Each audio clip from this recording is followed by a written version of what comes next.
सीखने की कोई उम्र नहीं होती, खेलने की कोई उम्र नहीं होती।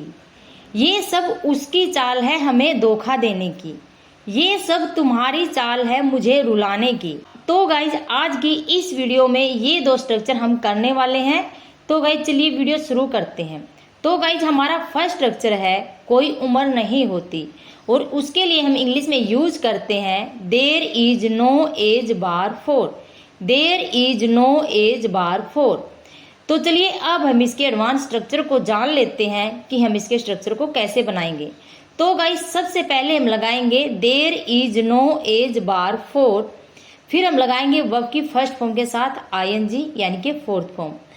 तो गाइज अगर सेंटेंस में कोई एक्शन हो रहा है, कोई काम हो रहा है, तो हम क्या लगाएंगे वर्ब की फोर्थ फॉर्म यानी कि वर्ब की फर्स्ट फॉर्म के साथ आईएनजी फॉर्म।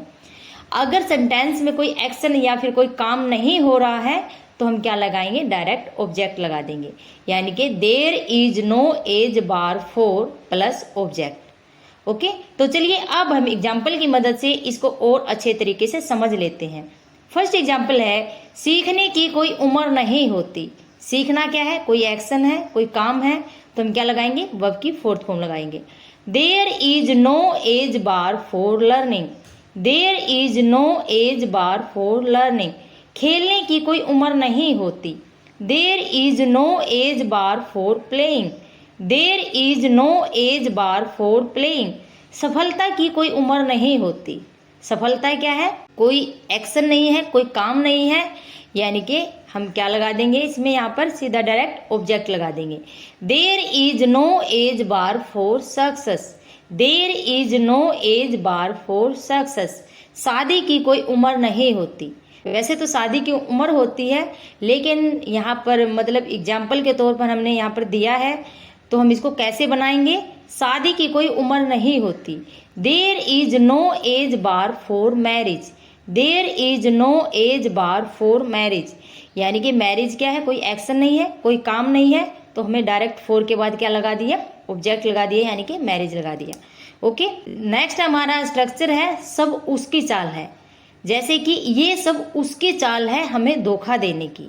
ये सब तुम्हारी चाल है मुझे रुलाने की। यह सब तुम्हारी चाल थी मुझे पढ़ाने की। यह सब तुम्हारी चाल थी मुझे यहाँ बुलाने की। तो गाइज ऐसे ऐसे सेंटेंसेस हम कैसे बनाएंगे। तो गाइज ऐसे सेंटेंसेस बनाने के लिए यानी कि यह सब उसकी चाल है, इसके लिए हम इंग्लिश में यूज करते हैं this is all his conspiracy. क्या यूज करते हैं, this is all his conspiracy, या फिर this is all his trick. This is all his trick. तो हम कॉन्स्पिरेसी की जगह पर क्या है, ट्रिक का भी यूज कर सकते हैं। तो जो हमारा ये हिज है, ये हमारा मतलब चेंज होता रहेगा। अगर उसके की बात आती है, मेल की बात आती है, तो हम क्या लगाएंगे हिज लगाएंगे। अगर फीमेल की बात आती है तो हम क्या लगाएंगे हर लगाएंगे। और अगर तुम्हारे की बात होती है तो हम क्या लगाएंगे योर लगाएंगे। तो ऐसे करके हमारा जो ये हिज है यहाँ पर चेंज होता रहेगा। तो चलिए अब हम एग्जाम्पल की मदद से इसको और अच्छे तरीके से समझ लेते हैं। फर्स्ट एग्जाम्पल है ये सब उसकी चाल है हमें धोखा देने की। This is all his conspiracy to deceive us. This is all his conspiracy to deceive us, या फिर this is all his trick to deceive us. This is all his trick to deceive us. Next है ये सब तुम्हारी चाल है मुझे रुलाने की। This is all your conspiracy to make me cry.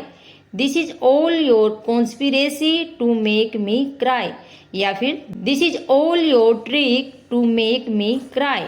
This is all your trick to make me cry. यह सब तुम्हारी चाल थी मुझे पढ़ाने की। तो गाइस यहाँ पर क्या है, हमारा सेंटेंस ही बदल गया है। ये किस में है, पास्ट में है। तो यहाँ पर हम क्या लगाएंगे, वाज लगाएंगे। This was all your trick to read me. This was all your trick to read me. Next है यह सब तुम्हारी चाल थी मुझे यहाँ बुलाने की। ये सेंटेंस भी किस में है, पास्ट में है। तो कैसे बनाएंगे, this was all your trick to call me here. This was all your trick to call me here, या फिर this was all your conspiracy to call me hair.